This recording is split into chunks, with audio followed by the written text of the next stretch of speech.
Hello and welcome to the Family Gamers Podcast. This is episode 380. Hello and welcome everybody to another episode of the Family Gamers Podcast. Super excited to be doing this show, mostly because I'm with my favorite person, but also because I love talking to you. We are the Family Gamers. I am your host, Andrew, and as always, I am joined by, in fact, my favorite person, my lovely wife, and the best co-host in the ad biz, Anitra. I am not the best co-host, but I'm really pleased that you think so. You're the best co-host I've ever had. And yes, that is a shot across the bow to every co-host I've ever had in the past. You had a few. I have, in fact. It's been a while, few. though. Anyway, but we are excited to have another episode come out to you. It is 380. It's a nice round number, and I have a nice round fact. That doesn't really work, but I do have a fact. Okay. What's your This is actually a short one, but I stumbled across this, and I thought, in light of current events, this is kind of an interesting thing to mention. Ukraine has been in the news a lot lately over the last year and a half or so. Yeah. So if you call another country from the United States, you have to dial the international exit code, which in the US is 011, and then the country code. So like if you're in the UK or you're in India or you're somewhere else in the world, you're going to have a different like international exit code. But when you want to call another country, every country has their own specified code. Well, it turns out, I think you know where I'm going with this one, that the international country code for Ukraine is in fact 380. All right. So there you go. Short and sweet. It's a good one. Cool. All right. You have a fact too. Well, it's a different kind of fact. Yeah, it's a fact about investments and money. From our sponsor, First Move Financial. Mm-hmm. Did you know one of the biggest risks to retirement is called the sequence of return risk? If you aren't depositing or withdrawing from an account, the sequence of returns, when the market is positive, when it's negative, don't matter. What matters is the average return. But when you're making withdrawals, it significantly hurts how long your money will last if, just before those withdrawals start, you start to see major down markets. That's because when you withdraw, there is less money in the account to experience the eventual upswing and help the account recover from the losses. Conversely, if you're making deposits, it's better for you if the sequence starts with some losses, so your early deposits have a lower starting price and can experience the recovery. Did all of that make sense? Regardless of whether you're trying to figure out how to start saving for your future or trying to decide if you can afford to retire, First Move can help you. To set up either a 15-minute phone call or a 90-minute meeting, go to firstmovefinancial.com/familygamers, and they can help you today. Thanks so much to the team at First Move Financial for sponsoring another episode of the podcast. All right, well, Anitra, you know what we always do a bad job of is talking about what we're going to talk about. So yes, we should do that. I'm going to mention that close enough to the top. This week, we are actually going to talk about top games for teenagers. Theoretically 10? Yes, 10. Maybe? Exactly 10. Unless I think of something while we're talking? You'd better not. I might. We are the Family Gamers after all. It's true. We know what we're known for. So there's actually going to be an accompanying article, not the post for the podcast, but a separate article that's going to show up at thefamilygamers.com, which has a little bit, of a crisp write-up and some affiliate links and stuff like that in it, which you are welcome to take a look at. But we are going to talk about top 10-ish games for teens on the show this week. Second half of the show. Yeah, this is a follow-on from the series we did last year of games for every age. We started at 3 years old and worked our way eventually up to the 7 to 10-year-old range. I'm skipping over preteens entirely. Sorry, preteens. You can either go in the 7 to 10 or the teen range. Up to your parents. But I would say if there's enough back talk specifically asking for it, we would be happy to do it. Then we'll figure out how that fits in. Sure. Yes. Mm-hmm. Yep. We're not rude. We just don't care right now. I have a lot of experience with teenagers and board games now, unexpectedly. Right. But anyway, all that is second half of the show. First half of the show, we're going to talk about what we've been playing, welcome our community members, talk about back talk from last show's question, which there was a lot of, I think. Yep. Snap review, and then we'll get into our topic. So let's start with what we've been playing at the beginning of September. Sure. So just a couple days ago, you and I went on our obligatory Thursday morning breakfast date, and I finally got a chance to show you Clash of Magic Schools. Yeah, this is the rare occasion where you have the review completely written up and done, and I'm like, oh, hey, I haven't actually played that game yet. Yeah, that has happened in reverse once or twice, or 3 or 4 or half a dozen, whatever times. Over the last 10 years, yeah. But this one was one that, because when our daughter and I went out to Michigan We brought it with Yeah. us, and so we played it a bunch And you there. played it a bunch. She really liked it. What did you think? And one thing that came out in the game that we played was a lot of the issues happened in the game In that we one played. game. Like, they don't always happen, but in the game we played, they did. Yeah. It was a fine game. I like the theme. I think it holds together better than some games of that style we've played in the past, like Rift Force, where you were constantly moving cards around and the bookkeeping became a mess. The bookkeeping in Clash of Magic Schools was not a mess. Mhm. It's just that sometimes you got stuck in a loop where you just can't get anything helpful. And sometimes both players get stuck in that loop, which just feels ridiculous. But it's also possible for just one person to get stuck in that and the other person to just keep getting exactly what they need on their turn. And that feels incredibly unfair. Yeah, this is a game. The review for this is probably going to come out like next week or something I like think so. that. So it's going to be soon, and you're going to see it. I actually really like the art in this game. This is the kind of game where they totally could have mailed it in and had the same student art for each of the, of that Each color, or yeah. something like that, and they didn't. They obviously the same base is there, but they changed the haircut or the clothes. They made or a whatever. lot of small changes back Yeah, and and forth. so I really appreciated that. And like you said, the bookkeeping was well done, which tells me that there was some good game development that happened in this game. But I just never want to play a game where you're like, well, I can't do anything on my turn. Guess it's your turn. And I just felt like that happened a little bit too much with this game. Yeah, it's understandable to have that happen once in a while, but I can't imagine a game of Clash of Magic Schools where that never happens. And that doesn't feel good. Yeah, it's not a good thing. There's no way to mitigate certain situations in the game, and that's a little unfortunate. I think they could have done some better things with the spells and stuff like that. But anyway, you got a chance to play it finally. Yeah, and it was perfectly fun, and I'm going to agree with your final takeaway, which is if our kids really like this game and really want to keep it around to play it, I'm fine with that. Mhm. Can I tell people about your birthday? Sure. So I surprised Andrew by having all of his good friends come over on the evening of his birthday Mhm. when he thought we were going to have our usual Monday night game thing with one guy over. And all of a sudden, all of his friends showed up, and he was like, wait, what's going on? I mean, I kind of picked up on it. You picked once up on the it second pretty person quickly, showed yeah. up. But it meant that we did not play the games he was planning on, and we pulled out some relatively light, very group-friendly games instead. We almost played Shadows over Camelot. Almost. But we ended up playing Trio and Skull King. I only observed Trio, but it seemed to go about as well as it always goes. It's a fun game. Trio is so good. I can't say enough good things about this like little $15 or whatever it is card game. It's just really, really good. And I'm already excited for Happy Camper's next game, Combo, which is coming out this fall, just because I know how good of a job Jason Schneider does when he's picking these games. And I know that he's been excited about this one. I think he showed us the box at last PAX Unplugged, or maybe it was PAX East. I think it was PAX East.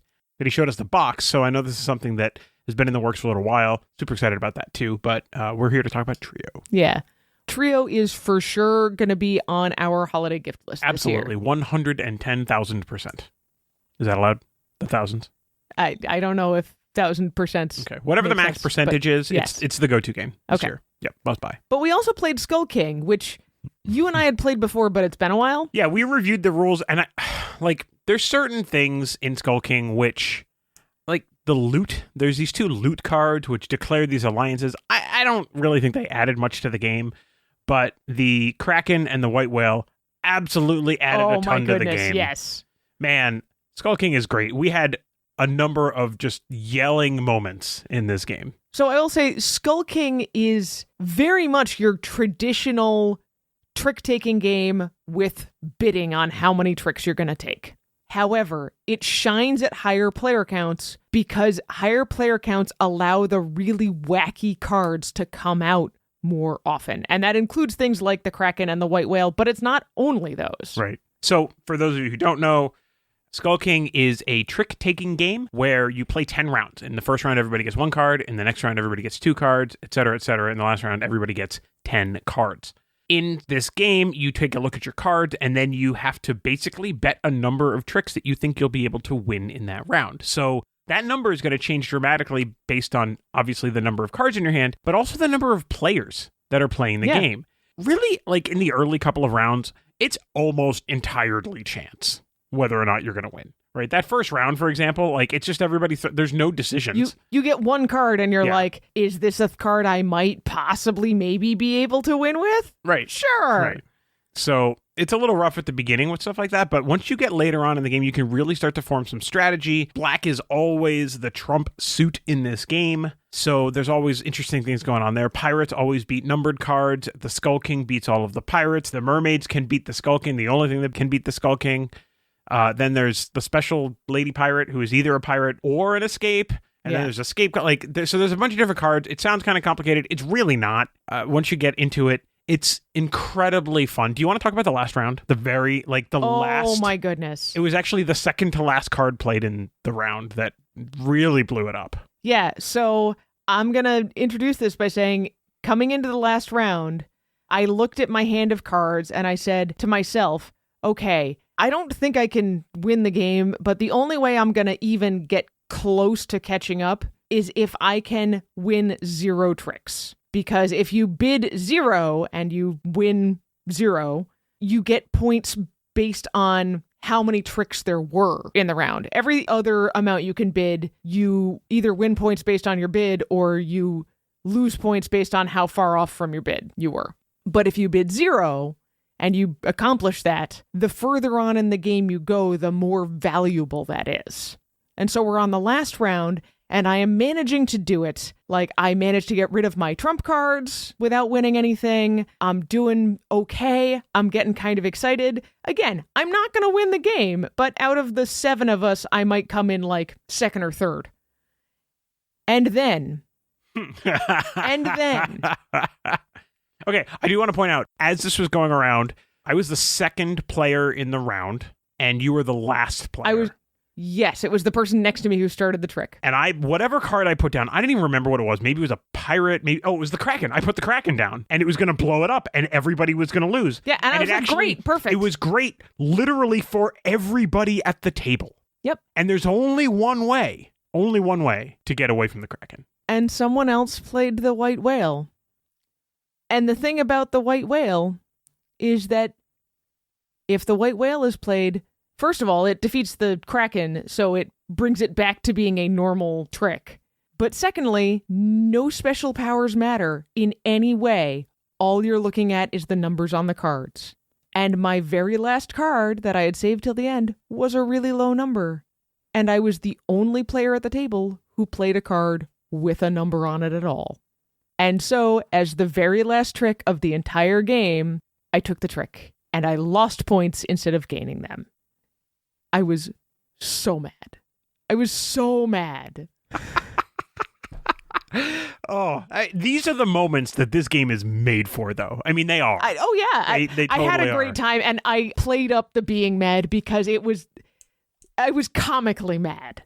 I put the Kraken down, and everybody was getting more and more excited as they put their card down and realized, oh, they got exactly what they wanted. And it was just like everybody was happier and happier and happier until the person right before you put down the white whale. Who played the white whale. And I was already like, all right, awesome. I'm going to play this card. I've lost all the tricks this round. Great. And he played the white whale. I was like, what?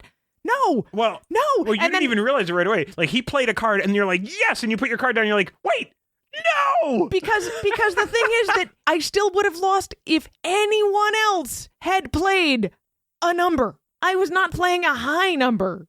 But it was that realization of like, no, really, I'm the only person who played a number, so it doesn't matter what number I even played. Yep, because it was amazing. It means I take the trick. Oh, what a moment. I mean, that should be in a commercial or something. I mean, anyway, so that was really fun. If you'd like to learn a little bit more about Skull King, I will link to a review that One Board Family did a little while ago. I think it's a pretty decent write-up and gives you an idea of how it all works. It's this wonderful combination of being a traditional trick-taking game with a bunch of goofy stuff thrown in. And yeah, you need the right group and the right time to play it, but your birthday was the right time. It worked out. We had a great time. It was really good. That was Skull King. I don't remember. Did we talk about Little Alchemist last time? We must have. You talked about it. Right, because I had played it. Because you had played it. Right. And I played it this week with our other son. And now we've The 4 of us know how to play the game, so all 4 of us can play it if we want, or we can play it in some other combination of groups. Mm-hmm. Unfortunately, it does look like this is something intended to have roughly the same group every time. It reminds me that one of the things I've enjoyed about Zombie Kids Evolution and Zombie Teens Evolution is those are campaign-ish games that are designed for drop-in, drop-out. Right. It looks like Little Alchemist is not that way. It's really intended for the same people every time. Or the same player count. Sure. We'll see how it goes, We'll see. but so far, pretty good. I think that first round, you and Asher seemed to enjoy it. Yeah, we definitely enjoyed it. It was very obviously a learn to play by doing this thing. Right. But we had a good time, and I'm excited to see where the game goes next. One of the things I really like about the way they packed this game, I know these are like minor things, is the bottom of the box is all of the boxes to open as you go along. So you can just take stuff out of the top of the box and play with that. It's not like you're fishing in and like mixing stuff up. You know what I mean? Yes. So I think it was just a smart way of packing the box, which is, again, kind of a silly thing to talk about. But you know what? The design overall is great, and it's very obvious that this is intended to be a game for kids to play. Like, it's really helpful things. You know, you don't really need to have, like, a board that just holds the 2 tiles that you're going to make a potion from just long enough to scan them with a phone. But it holds everything in place in a way that I can see it being really, really helpful for kids who are old enough to want a little bit of meatiness in a game, but aren't necessarily super great with like their fine motor skills yet. Well, and because it uses some vertical space, it actually is a little bit nicer to the table space, right? So you're not spreading all this stuff out. So that's pretty helpful as well.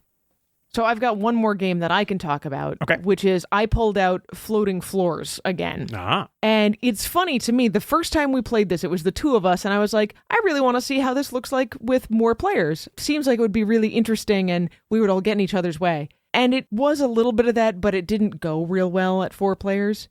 So I played it again at 2 players, and this is a tight, mean, strategic dexterity game at 2 players. Well, the thing I found with 4 players was that you actually kind of have to remember who has taken what from where, or you have to spend a lot of time looking at the supports underneath every single card that you think you're going to move to. Oh, we had to spend a lot of time looking at the supports underneath every single card in our 2-player game because we were being very mean. Okay. I mean, maybe it's just a mean thing, I guess. I don't know. Was it you and Asher? It was me and Asher, yeah. Yeah, that seems right. Did he beat you? Oh, he stomped me. Excellent. Not for lack of trying on my part, let me tell you. Great. That's good. So I'm definitely warming to this game now that I understand what's involved, but it does fit a very particular niche, I think. Yes. Yeah. A lot of Cardlord stuff is like that. It's very particular. Very particular in the way niche. They do things. Yeah.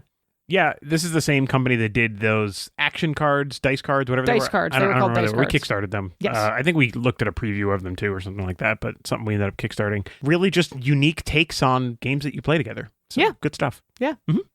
All right, and with that, I'm impressed that we fit in that many games in such a busy week. Even though it's only 5 games. We fit in 5 games in a busy week. Yeah. And with that, let's turn to welcoming our community members in the Family Gamers community. All right. I'm going to get us started. I'm going to say welcome to Jacob. Welcome to Nancy.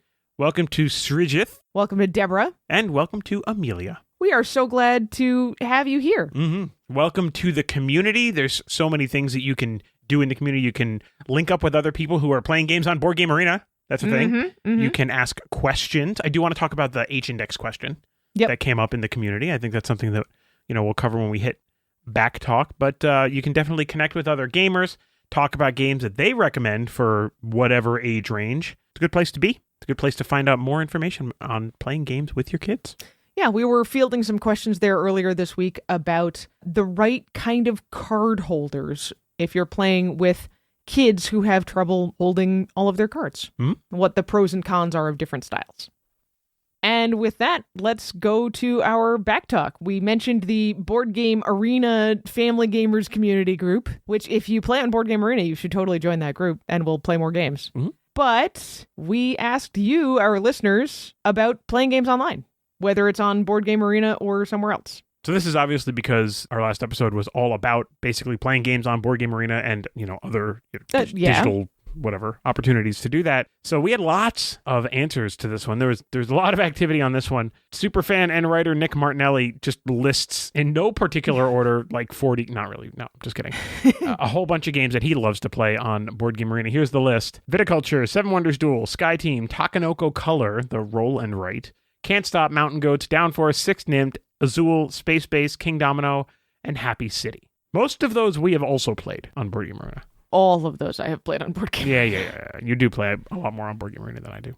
On Discord, JP DeCoste from Little Big Thumbs says, I have played so many games of Can't Stop on Board Game Arena, particularly during the first scary days of the pandemic. These days, we'll fire up Board Game Arena for games of Similo with our family in Ontario. I love that. And he says, if it's quick and snappy, I'm probably going to enjoy playing it online. I'm with that. All right. Possibly our best evangelism opportunity came in this thread. Bethany writes, I have never tried BGA, but your episode made me want to. The most digital game I've played is the Ticket to Ride app, which, by the way, is an excellent app. It is amazing. Yep. I enjoy it because there's no setup or bookkeeping on the app, which is one of the things we talked about when talking about Board Game Arena in general. Mm-hmm. Later on in the thread, she says, thank you all for the encouragement. I went ahead and joined, and I'm currently enjoying several turn-based games.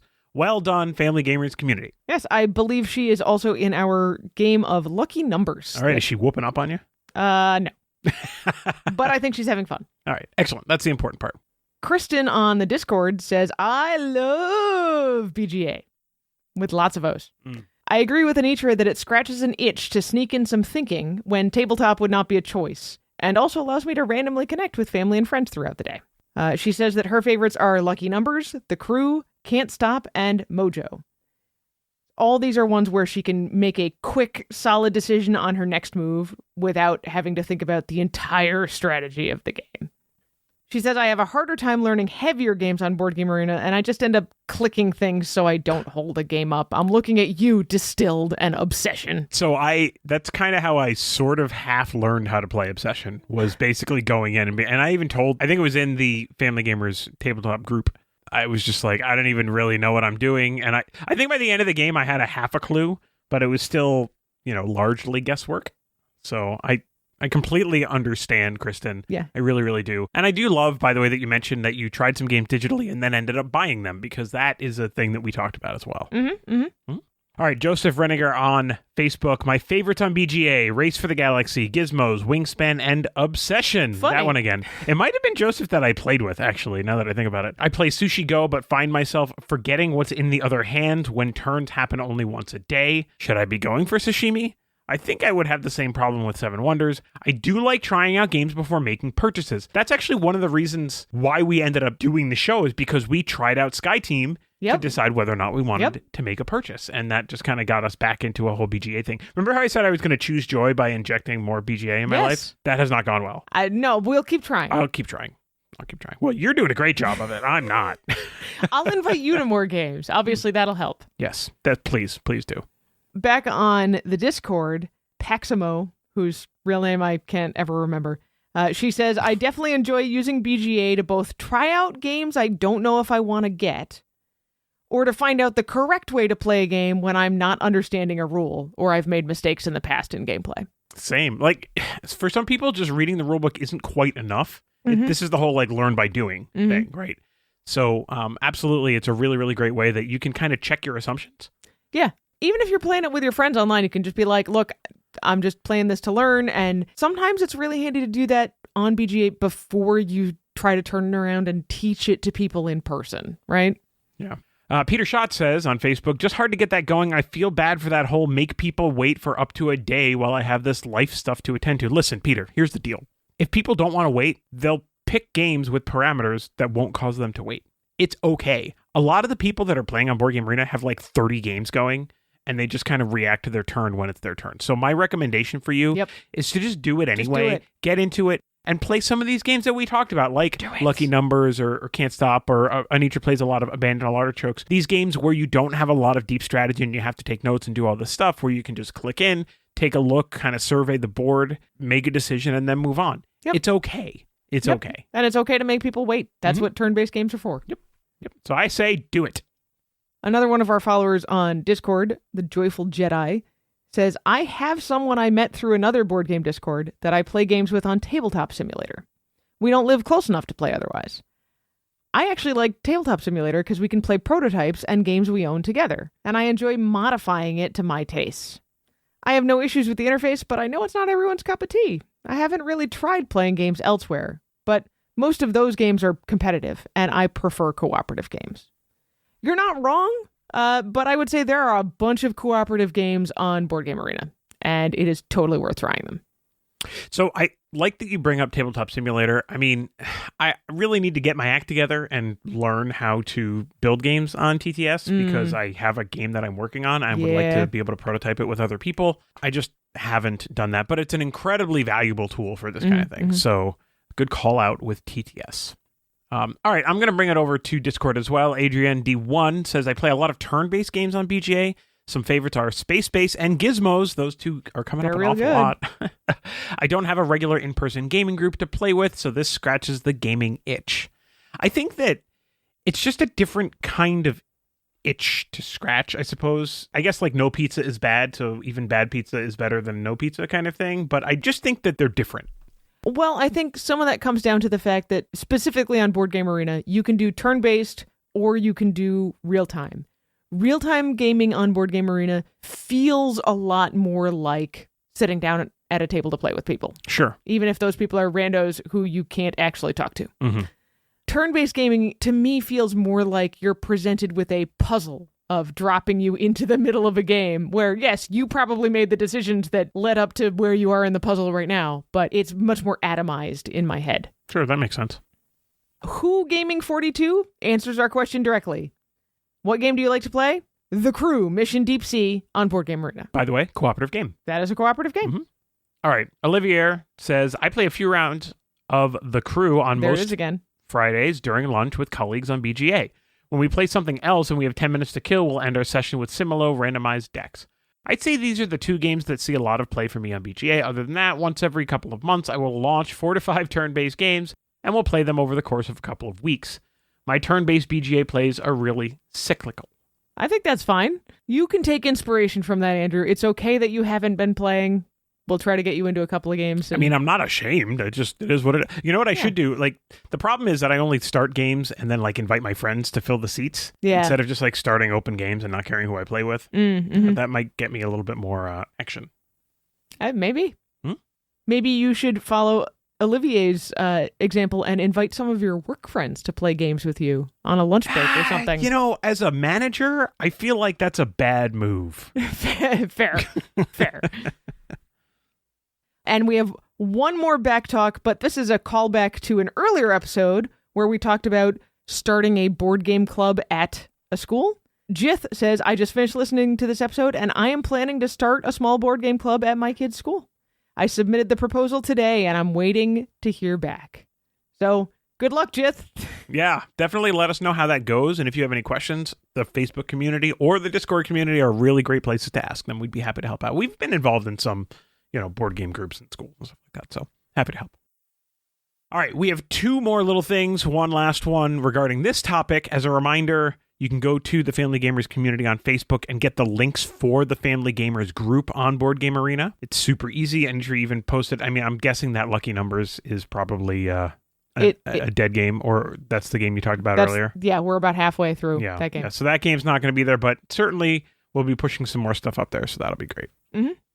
All right, and the last piece of back talk I want to mention, this was almost 2 weeks ago now. This was Mallory, I mentioned this earlier, who asks the question, I've been listening to your podcast for over a year, and I only just realized that I have no idea what you mean when you talk about your H-index. That's something you'd consider explaining on the next episode. Well, we explained it in the comments, and, I think Mallory's all set. But if somebody else... First of all, thank you, Mallory, for asking the question. That tells us that we did a bad job of explaining what in the world we were talking about. And so there might be other people out there who don't want to use Facebook and are curious about the same thing. So we're going to talk about it. So your H-index is a composite index that is intended to measure the breadth and depth of the games that you play. And you can have an H-index for a day, for a week, for a month, for whatever period of time. And what your H-index is the number of times you have played however many games. And wherever that intersection is, that becomes your H-index. So, for example, Anitra says right in this post, if you play a lot of different games but only one time each, your H-index will be 1. But if you play the same game 20 times, one game, and nothing else, your H-index will still be 1. Anitra's usual H-index for a month is 3, meaning that of the games that she played in that month, there are at least 3 games that she played at least 3 times. Yeah, usually. Anitra, you mentioned in this little thread here what your H-index for the year is. So my H-index for the year so far is 9. So I've actually played 10 games at least 9 times each. And then the rest of the games I played this year, I played less than 9 times. My H-index is 6. And the 7th game I have not played 6 times. So I don't know if I'm going to get that much higher than 6 at this point. I might get to 7, maybe. Once you get, I think, over a half dozen, it gets really hard to kind of get those numbers up unless you're playing a lot of games. Yeah, I think my lifetime H-index is, since I started tracking in like 2018, is like 12. My lifetime is 13, so yours is probably higher than 12. Let's see what the app says. Whoa, the app says my lifetime H-index is 19. That is crazy. Which feels insane. Yeah. But there are a lot of 5-minute games in there. Yeah. But anyway, so that's what an H-index is, and it's just a nice way to kind of just measure your entire board game, hobby, life, whatever, in one number. Kind of like women's clothing sizes, which makes no sense, but that's okay. Yeah, about that. All right, on that note, let's take a quick break. Let's give our audience the charcuterie review. Mm-hmm. Maybe go have a little snack ourselves, and when we come back, we're going to talk about our top 10 games for teenagers. Yes, we will. Should we make a charcuterie board? Sure, let's go. All right. We'll be right back.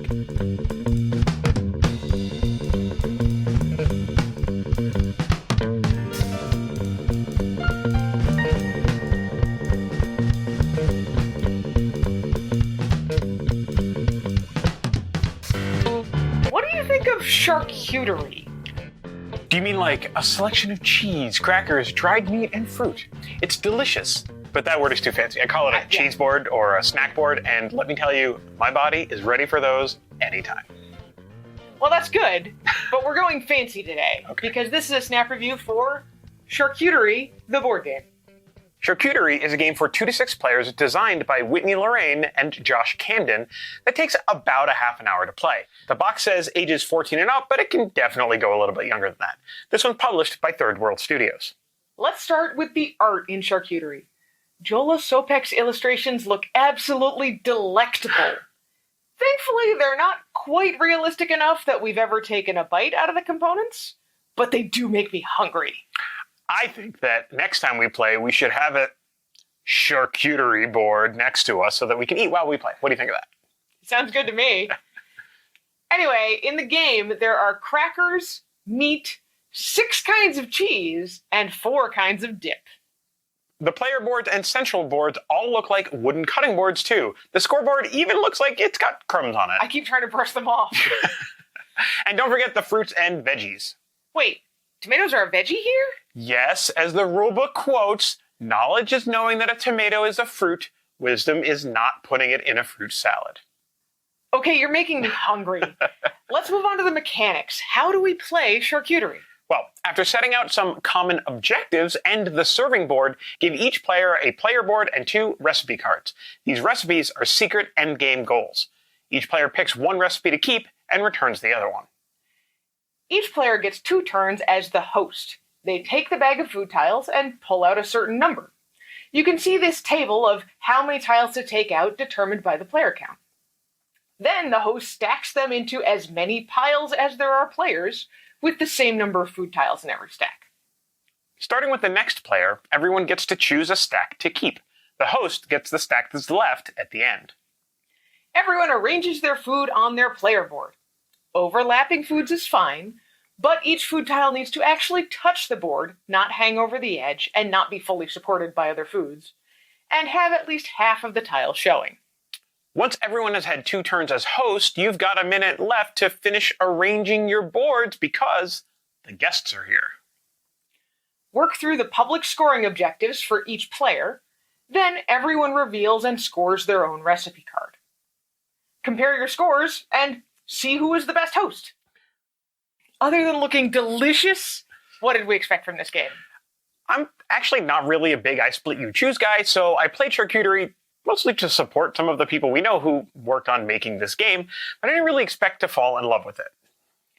I expected this game to be more complex than it is. Making an attractive charcuterie board in real life is something I can't quite get the hang of. Still delicious, though. So that's kind of a surprise. What else surprised you about this game? Well, that it went so quickly. And even though you have a lot of scoring conditions, there are 4 public objectives and a private recipe, it didn't feel like I had to juggle a lot in my head. It's really easy to boil it down to something like, I want more cheeses in this group, and I want to pair up meat and crackers. I definitely enjoyed Charcuterie more than I expected to. We played it while it was in development, and the team did a really good job refining the mechanics to handle edge cases a little bit differently and elegantly. The biggest problem that we ran into was when the goals either aligned too much or not at all, and it made for kind of a frustrating game experience to feel like you were forced into taking certain things because the game basically dictated you do it. Charcuterie boards are supposed to be about the art of the board, which is why I'm bad at them. And I did want to feel that here in this game, not just an obligation to take a certain thing because it was the right move, the correct thing to do. So do we recommend Charcuterie? This is a game that's a great way to get everyone around the table, whether you're a family looking for something that feels a little bit more grown up, or seasoned players wanting an appetizer before a longer game. Like many I Split You Choose games, there's a lot of randomness in what comes out and when. So that can cause some frustration. You might end up in a situation where a category of food you really want simply always gets taken before your turn. Or you could end up in a situation where the goals are really opposite to one another or make it impossible to fulfill both of them. This can be frustrating when one of the components of multiple goals is in short supply. And you probably won't want to play this with younger kids. The objectives do require some reading. And they might be tempted to put some of these in their mouth. Overall, we give Charcuterie 3.5 bites out of 5. And that's Charcuterie in a snap.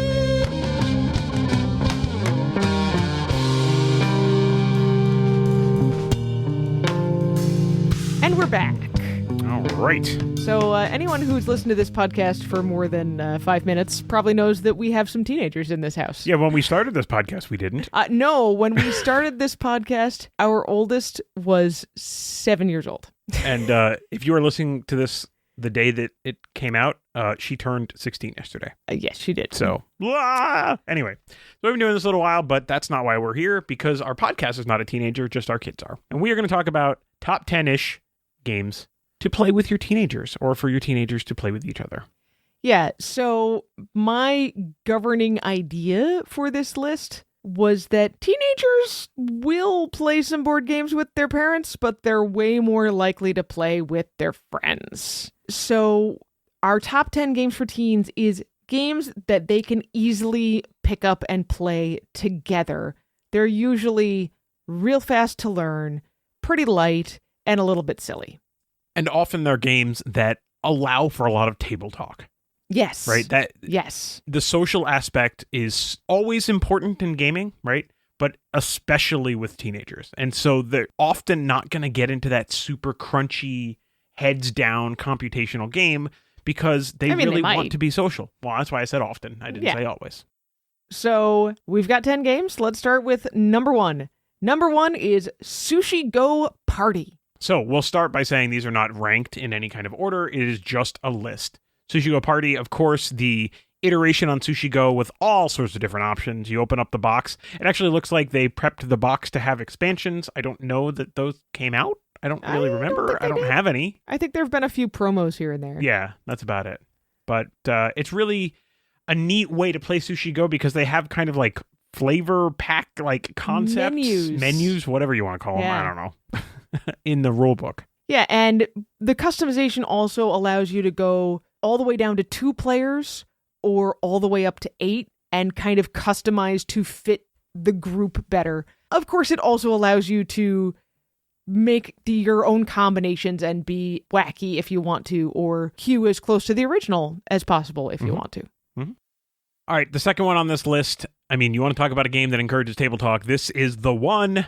Friendly arguments abound in Green Team Wins.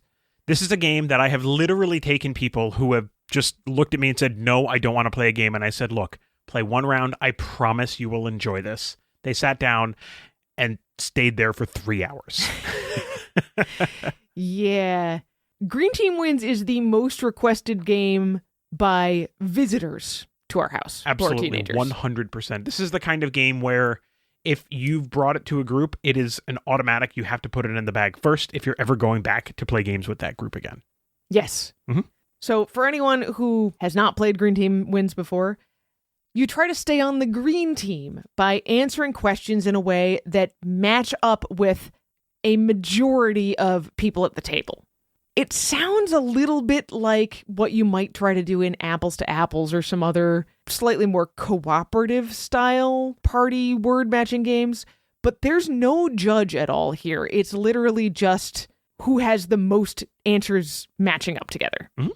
Which also leads to lots of friendly arguments about incredibly silly things, like what's the best theme park ride, or what's the most important part of a s'more, or how did you not say firefighter? How did you say fire tower, or something else? Like, what's wrong with you? Yeah. So it's just hilarious and silly and kind of dumb, but great. There is a Christmas themed version or something like that coming out fairly soon. I think so, which is yeah. definitely something to keep your eyes peeled for as well. Number 3 on our list is Doomlings, a delightful card game about the end of the world. I don't even know how to describe Doomlings. You are playing out these cards, which are Doomlings, and each of the cards have some kind of scoring mechanics or effects on all of the other cards, and your goal is to get to the end of the world with the most points. Yeah, you're surviving a bunch of natural disasters and all kinds of things like that, and you're giving your little dot creatures new traits and new abilities, and sometimes stealing other people's stuff or sabotaging them, and it is incredibly easy to learn. But there's so many cards in here that while it so easily could fall flat, it actually becomes this really replayable, really interesting game with the silliness, because you're not seeing the same cards all the time, and you don't have enough time to really predict what kind of stuff is going to come out. Yeah, Doomlings has kind of like feels very Matthew Inman, the Oatmeal kind of thing, Yeah. but it's not at all affiliated with, the Oatmeal as far as I can tell, but it has that kind of irreverent, adorable humor to it. And the flavor text on the cards is amazing. They are really thematic, both in what the flavor text says and in what the cards actually do. Mm-hmm. And so, there's a teeny tiny nod to science here, but it's not a very scientific game. No, not even remotely. It's just really fun. And the deck of cards, all the different little Doomlings, is so big that you very rarely will see the same thing twice. Yeah, exactly. Mm-hmm. All right. Next, sometimes you just want to beat up on your friends. Yeah. If your teenager is having a friend over or just two people hanging out, maybe you want to battle and take each other down. So number 4 on the list is Dice Throne. This is a set collection game where one player is battling against another player, and all the different characters have different special powers to try to beat up on each other. There's 2 full-blown seasons of Dice Throne, each one with 8 characters, plus they did Marvel Dice Throne, which is another 8 characters, and there's a couple promo characters in there too, so you're right around 25 characters available if you want to pick everything up, so you're bound to get some kind of character that appeals to just about everyone. I personally really like the Tactician, who can get a bunch of resources and then distribute them in different ways to do different kinds of things. You really like the Pyromancer, who's kind of like this glass cannon, easy to damage, but she deals a ton of damage. Like, even her defense roll is just doing damage to the other person, not actually preventing any damage to herself. Yeah, so, I mean, there's all sorts of different things. That Marvel one has, like, Black Panther and, Captain America and blah, blah, blah, blah, It blah. has Like, Miles Morales, Spider-Man. Yeah. So, a lot of fun. Just really, really neat. The art is gorgeous in this game. Really, really rich, full art. It's just a lot of fun to kind of beat up on each other. All the dice are like special custom dice with fancy stuff on them. Yep. It's really pretty. And again, if you've listened to this podcast very much, you know that we absolutely love Unmatched, and I will take Unmatched over Dice Throne any day. Mm-hmm. But the advantage to Dice Throne is there's a lot more luck and randomness here. Every turn you are rolling dice and possibly re-rolling a few dice and then trying to make the best combination with them that you can. Now, there's all kinds of cards and things to mitigate that or use powers or whatever, but in the end, it's coming down to dice rolls. So sometimes it's really good and sometimes it's really not. So that's, the kind of thing where your teenager might have a different opinion of chance, for example. If they're a really big gamer, that's a thing that a lot of gamers have opinions about. But it really depends. But either way, Dice Throne is our number 4 game. Our number 5 game is Get Bit. This is the game of, as the box says, swimming faster than your friends. Mm-hmm. This is the kind of re-release of Get Bit with much cuter guys. Yes. The original would also be fine, but the new version of Get Bit from Greater Than Games is very cute. It has rules to bring it down to 2 players or up to 7 players, which is also handy. But the whole concept is literally just you don't want to be at the end of the line so that you don't get bit by the shark. You're trying to outlast all of your friends and not lose limbs. The tactile nature of this, of being able to literally pop arms and legs off your guys, is really appealing. You physically tear them off, Yes. Which is great. The original game had like kind of robotic looking guys that the arms and legs popped off of. These are soft silicone molded swimmers. So it's a little bit more approachable in that way. Love it. Our kids also always argue over who will get to be the shark when they play this game. Mm-hmm. It's pretty great. All right, number 6. We talked a little bit about cooperative games on BGA. You also can cooperate in real life. Number 6 is Zombie Teens Evolution. So we've talked a lot about the Zombie Kids series. I don't think we loved the flashback Zombie Kids game, but Zombie Kids Evolution and Zombie Teens Evolution were absolute winners in our household. Yeah, and we've already recommended Zombie Kids Evolution in the past. Now it's time to recommend Zombie Teens Evolution. It's more complex. It's better for preteens and teenagers because now, instead of simply defending your school from the zombie hordes, now you have to collect these ingredients for an antidote. And there's all different kinds of missions and challenges to do it in a bunch of different ways. And of course, you still have to hold the zombies at bay no matter what else you're doing. Mm-hmm. It has all of the same things that we love about Zombie Kids Evolution. You're always moving forward, even if you lose games. You're always getting to work towards unlocking more content and more things you can do. Our teenagers ripped through this game. But it's one that stays on our shelf because it is still playable even with all of the content unlocked. All right, getting back to a simpler one again. Not that Zombie Teens Evolution is complicated, but an incredibly simple game. Number 7 on our list is the game Strike. This is a game that I learned on a table in an airport. Literally, the box is like a little gladiatorial arena that you can throw dice into. It's incredibly simple. Basically, you start with a collection of dice. It depends on the player count. And you have a die in this little arena with a number on it. And you chuck dice into the arena, and you're trying to get dice that match. And if they don't match, you can either throw more dice in to try to either hit the dice that are in there to get them to match, or to roll something onto something that does match. The dice that match, you take out and keep. The dice that don't match, they get tossed. Well, the X's come out, and then whatever is left, the next person gets to go or something like that. But over the course of the game, you're losing dice. And the goal is to just be the last one with dice left. So it's super easy. This is the kind of game where you throw stuff and everybody screams and yells. I mean, you can almost think like roulette with a bunch of different dice instead of a single ball, right? Like it's that kind of weird crazy that happens. Super simple game, very easy to understand. We've been talking about picking up a copy of this for a while. It just kind of hasn't happened. It'll be a crime of opportunity when it does. But it will. We'll pick up a copy of this one for sure. Yeah.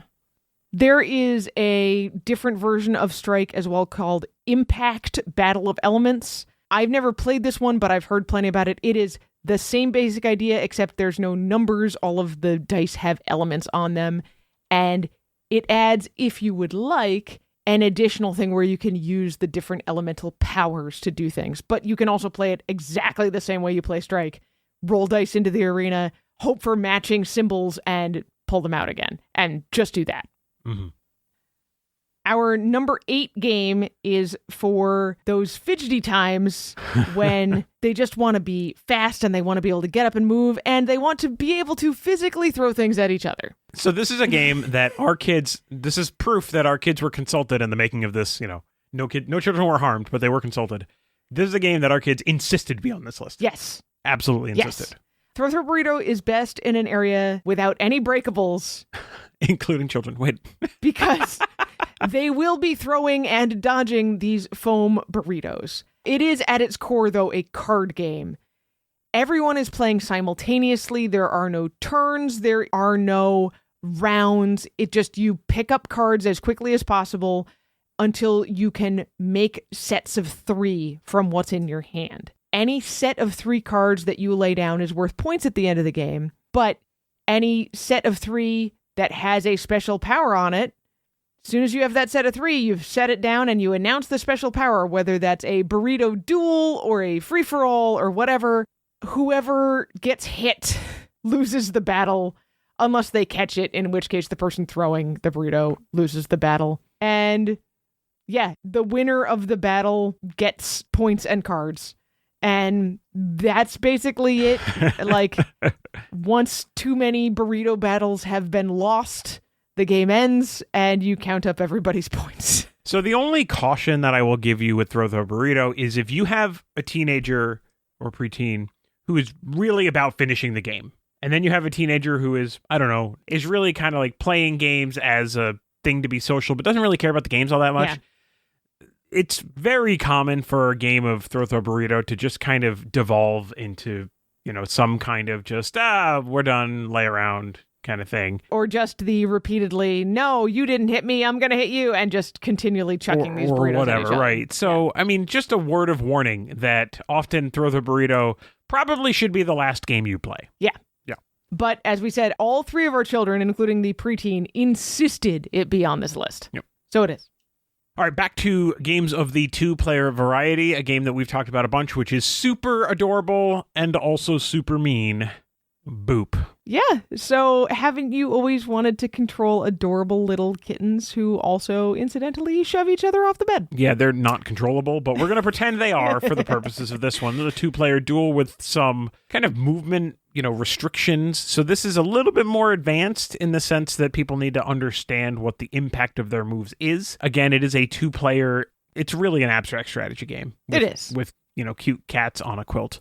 The components are fantastic. There's an actual cloth quilt that goes on the top of the box to represent a bed with a quilt on it. And it's so you cute. Bounce around the little kittens until the kittens turn into cats, and then you bounce around the cats until you've made a line of 3 cats. Made a line, whatever. I don't know. Yeah, but I guess the goal is the line of 3 cats, but you're knocking your opponent's cats off. Oh, totally. Yeah. 100%. Mm-hmm. One of the things that we love about Boop, and the reason we recommend it for teenagers, is because this cuteness takes the edge off of how cutthroat it is. Because it is a very cutthroat game. But it's so cute, and it's so much fun to bounce each other's cats around and kittens around, that it just doesn't seem to hurt very much when you lose. Which makes it a great game in this 2-player abstract space, because it's really easy to end up with hurt feelings, especially if you have very different skill levels. And I just don't see a lot of that with Boop. Also, games tend to be fairly short. Our last game on the list, game number 10, is not exactly a game. I kind of sneaking this in here under the heading of game. I see what you did there. It's 10 things. It's just not exactly 10 games. I really wanted to recommend Sneaky Cards. Sneaky Cards, each card is a specific challenge, whether it's a challenge to show someone you care, or to do something a little bit silly, or to try something new, any of those things. It's contained on a single card, and all of the cards are trackable on the Sneaky Cards website. So every time you do a thing on the Sneaky Card, one of the instructions is to give the card to someone else or hide it in a place. And if you find it, enter it on the website and track it. This is like the Where's George dollar bill thing. It's Yes, exactly totally like the same idea. Yep. I really wanted to include this because we found just before the pandemic and then during the first year or so of the pandemic, this was a really, really helpful tool in a gamified kind of way to get our young teenager at the time out of her comfort zone to interact with people in a way that she wouldn't do organically. She wouldn't. Yeah, she was too shy. And this was just a little bit of a push to get her to, have a reason to interact. And I think that's a lot of what the problem was, is that she's like, well, I mean, I could talk to these people. What am I going to say to them? Yeah. Right. So this was a reason. This was a thing to say. This was a thing to do. And so it was just a little bit of an encouragement for her. And I think it was really, really helpful. Yeah. Because now, like, we see her pick up a microphone and talk.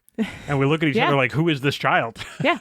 Well, and do things like, hey, Mom, there's board game club at school on Monday. Can I bring these review games? And I was like, Just don't spill anything on them, please. please don't spill anything on them. But yes, I don't want to say no to you. Right, absolutely. So it's great. So I highly recommend Sneaky Cards and Sneaky Cards 2, but especially in this teenage age range, it's such a good way to get them to open up in tiny little bite-sized chunks. It's the game with possibly my favorite little saying, play it forward, Mm-hmm. which is great. Oh, I love it. So that's it. That's our list of 10 games for teenagers. And I did not add anything because I didn't want you to get mad. Thanks, I guess. Yeah. One thing I will add, though, is a backtalk question. Okay. And this one feels a little confusing, so I'm going to explain my answer to this question after I ask it, which I think will help people. Okay.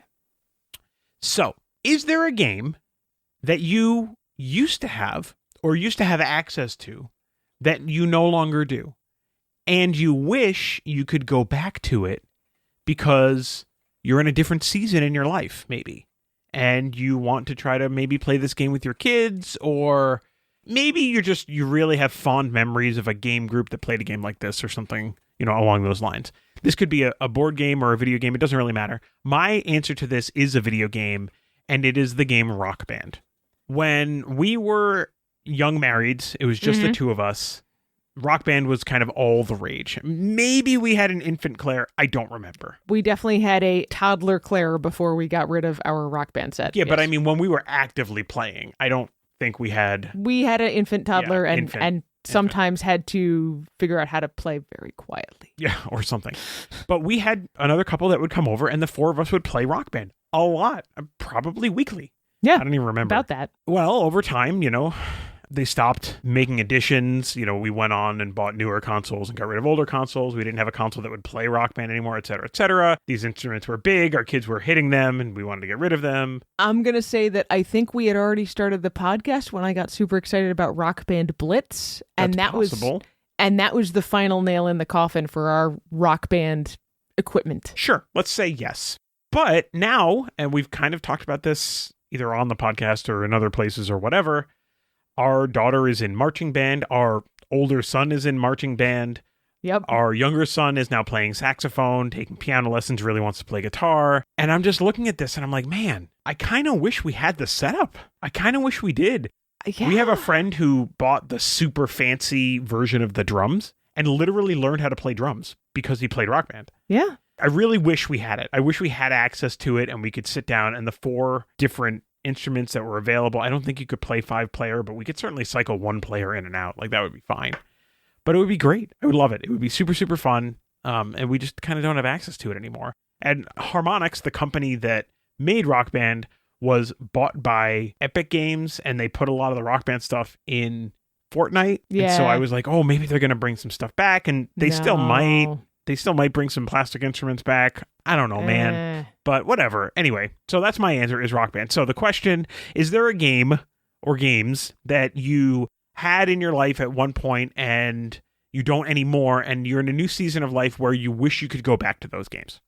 That's the backtalk question this week. I don't know how I'm going to write that out, but I'm going to try. Well, we're going to try. We'll figure it out. Hey, Nisha, how can people answer the question? Well, we would love for you to answer the question on our Facebook community post that I promise I will remember to do in a timely fashion this time, or in the Family Tabletop community on Discord. Let's talk about how you can get to some of those places. So on Facebook, search for the Family Gamers community, or go to thefamilygamers.com/community. There's also a link to this in the show notes, as well as a link to the Family Tabletop community on Discord, or go to thefamilygamers.com/Discord.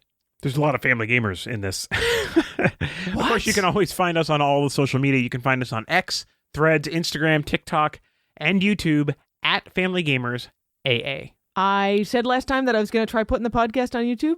I have successfully put the podcast on YouTube. Yes. So that means that you can hear us on Amazon Music, TuneIn, Spotify, and YouTube Music, which is pretty great. So I recommend for all of you to go to YouTube, pull up the Family Gamers podcast, hit play, and let it run for the full hour.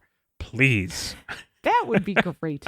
In all seriousness, listen to us however you're happiest listening to us. Mm-hmm. But please tell your friends that they should listen to the Family Gamers podcast. And yeah, YouTube Music or plain vanilla YouTube would be a great place to do that. Don't forget, by the way, to leave us a review so you can tell people you don't know about the Family Gamers podcast, whether you love us or hate us or whatever in between. We would really appreciate both stars and a written review in those places. If you are a super fan, I'm a super fan. I'm your super fan. Aww. But if you are a Family Gamers super fan, you need a t-shirt or a hoodie or a mug. Mm-hmm. I like the sound of that. You can get those at thefamilygamers.com/merch. And if you are the family of a super fan, I will say any of those things make a great Christmas present. They sure do. All right, well, the Family Gamers is sponsored by First Move Financial. Go to firstmovefinancial.com/familygamers to learn how the team at First Move Financial can help you pile up the victory points. All right, I think that's going to be it for this week. Okay, well, we got a lot of gaming to do. We got to get our H-index up. Speak for yourself. I got to get my H-index up. So we're going to give that a shot. We'll be back in a couple of weeks. Until then, everybody, play games with your kids.